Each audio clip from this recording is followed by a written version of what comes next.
Days after being taken in by the old hermit, 32 was put to work.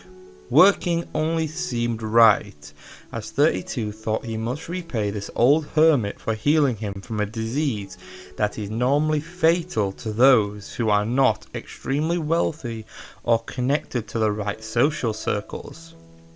Working in the forest side by side made 32 think that the old hermit did this all by himself? Even with two of them, it was extremely difficult for him to keep up with the old man.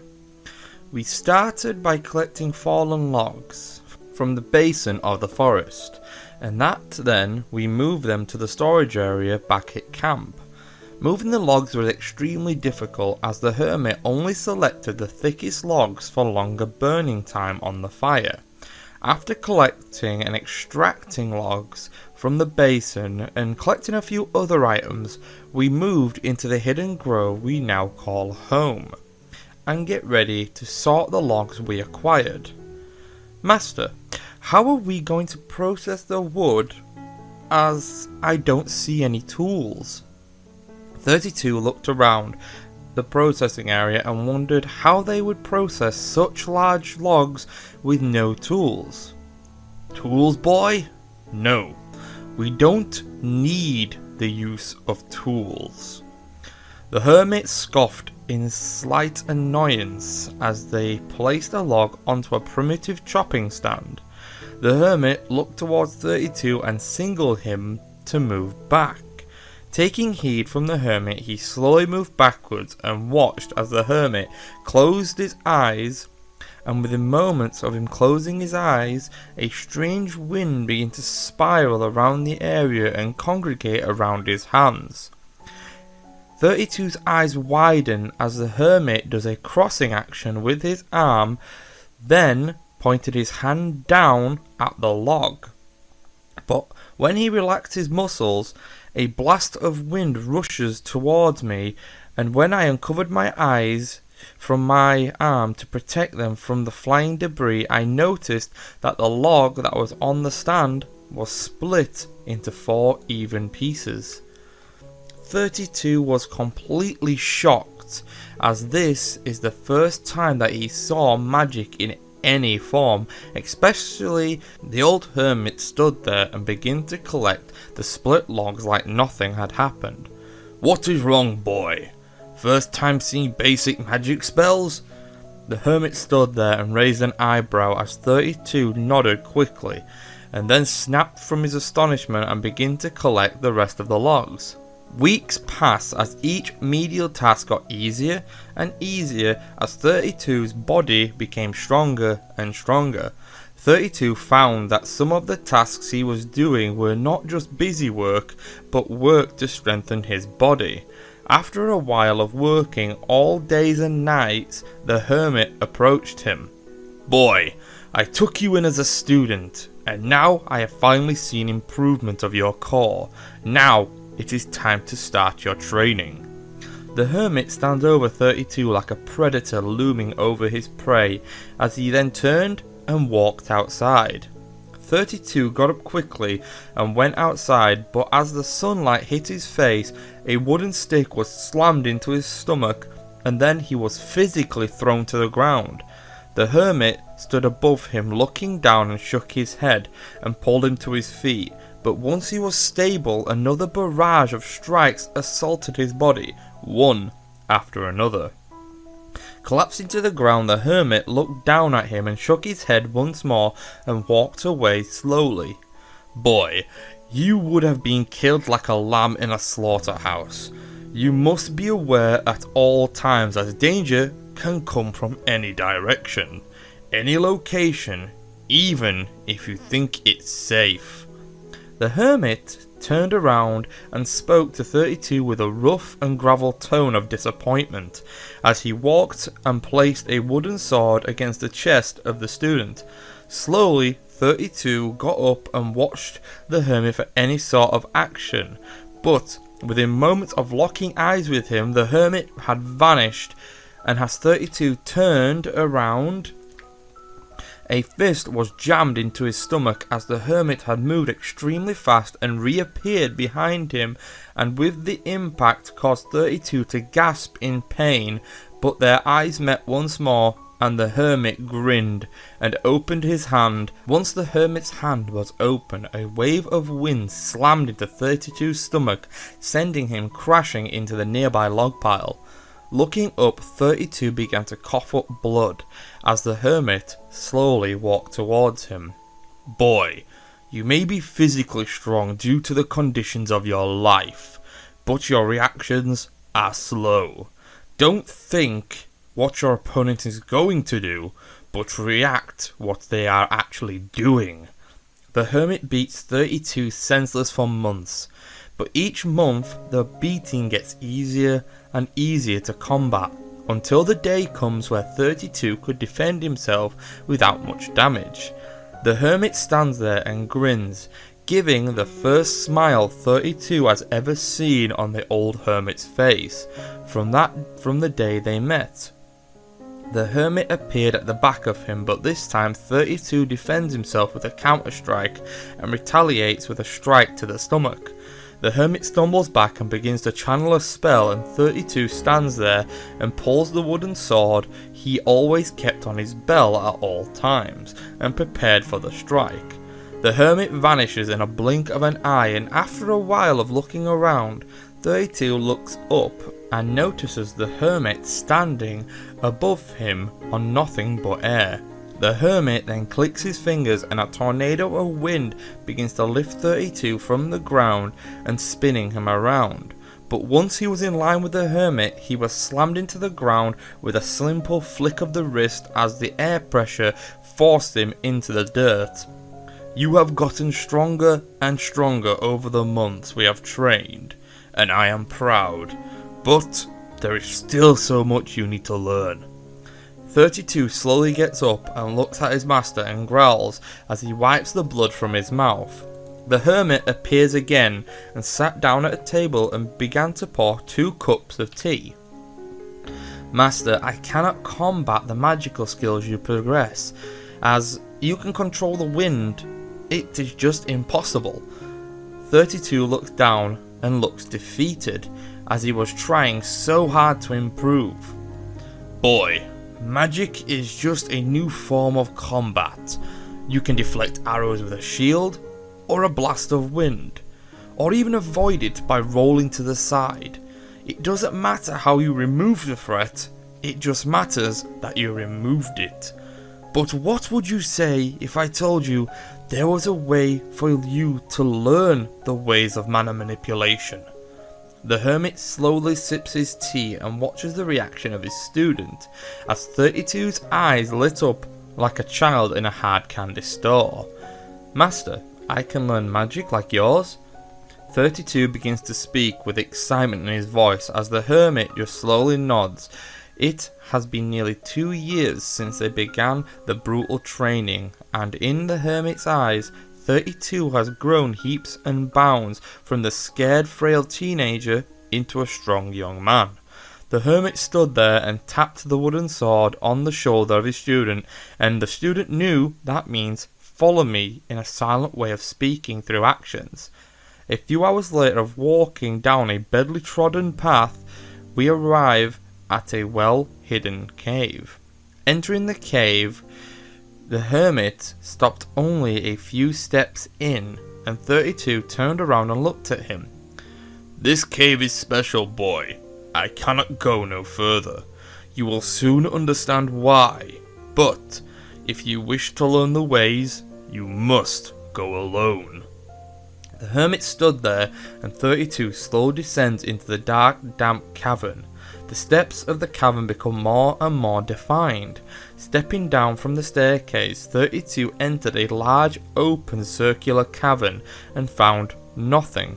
No lecterns or any sort of equipment to learn. 32 looked around and then gets an immense urge to meditate in the center of the cavern.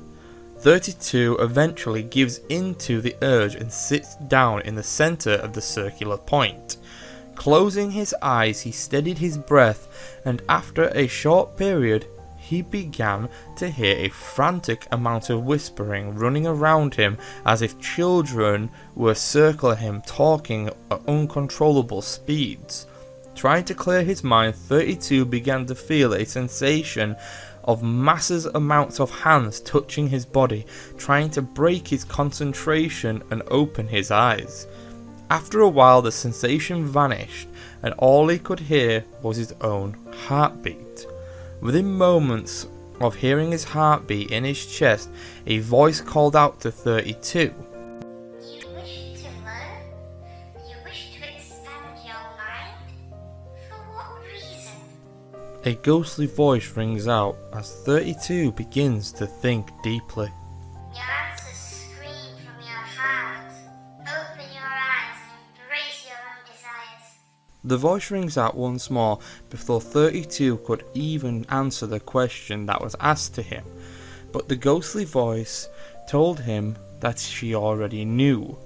Opening his eyes, he found himself in a large wooden cabin surrounded by many bookshelves that were bursting to the seams with many tomes.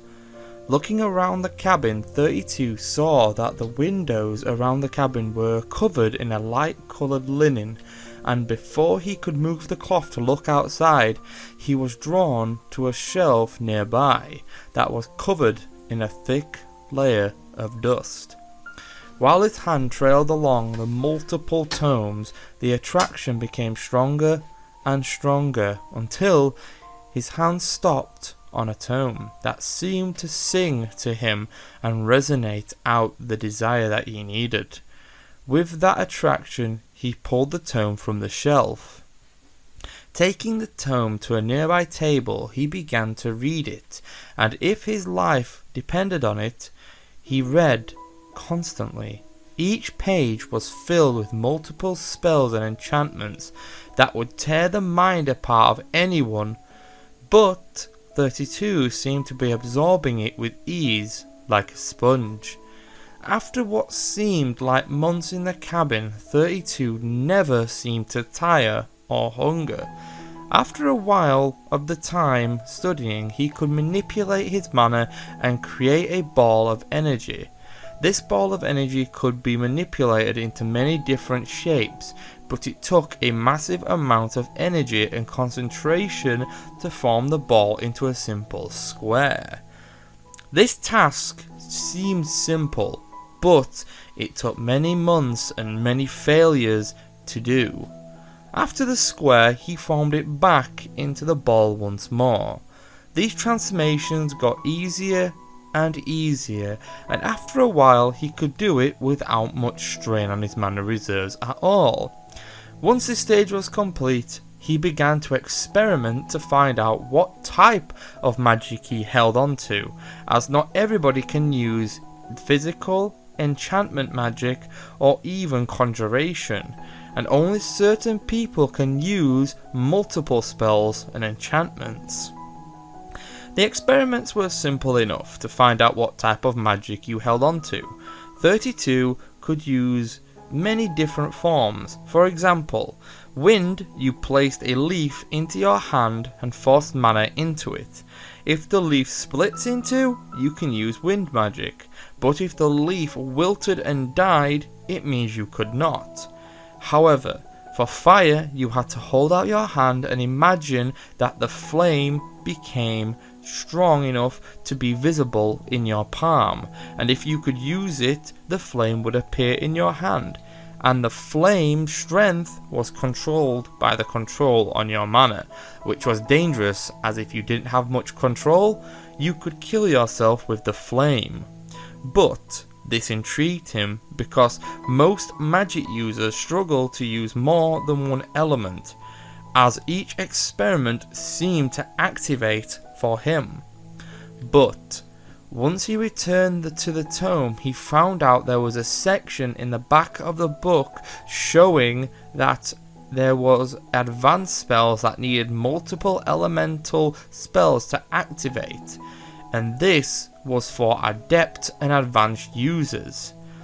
He spent months trying each spell out. For example, The mud creation magic was a combination of water and earth magic.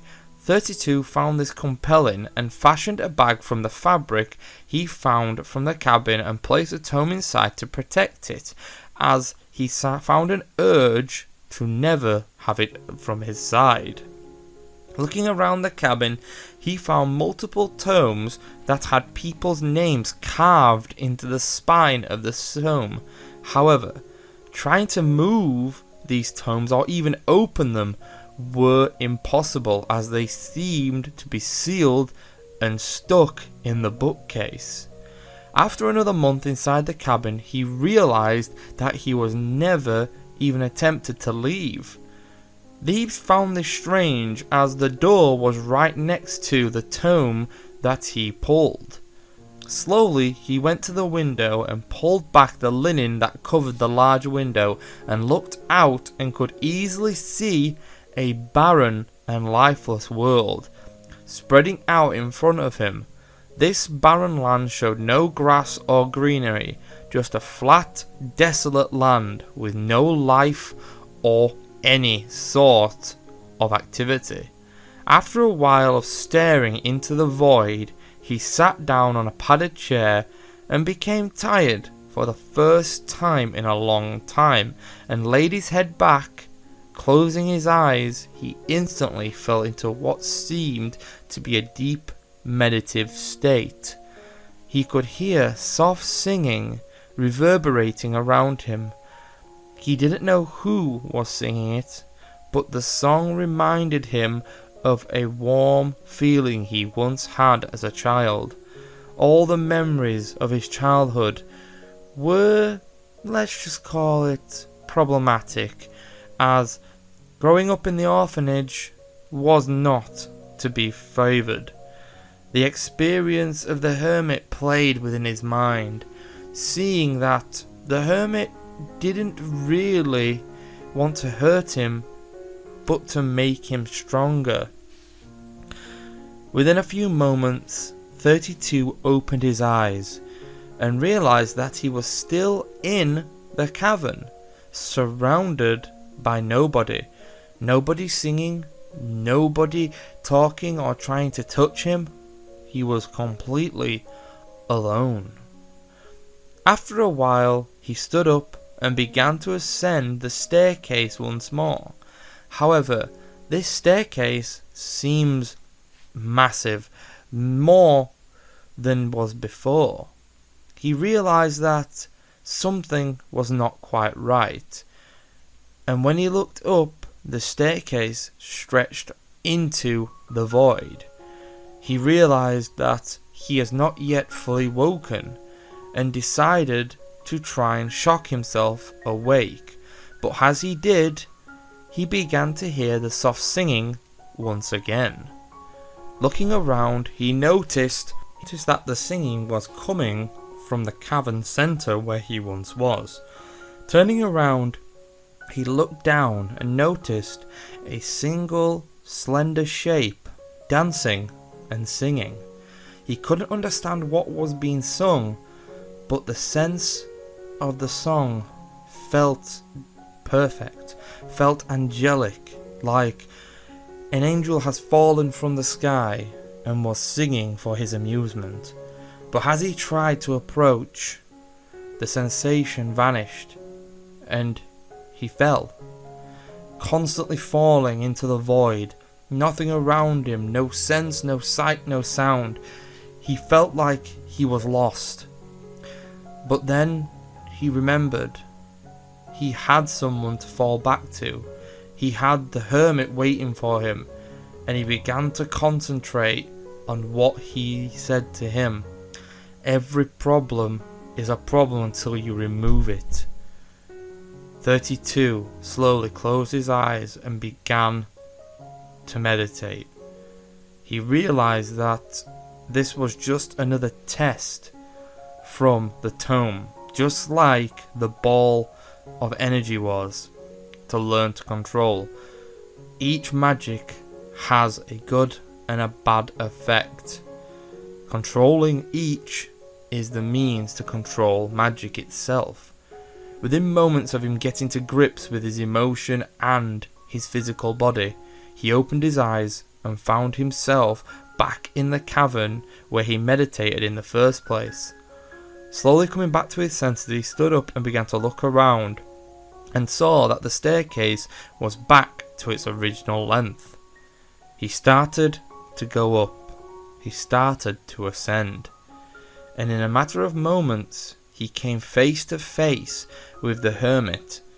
This time, the hermit smiled, and as he was about to explain what had happened, the hermit held up his hand and shook his head. Each experience is different, boy. Some are pleasant, some are not. Control is what you must learn. Control is the key. Losing control, you will see the void for yourself.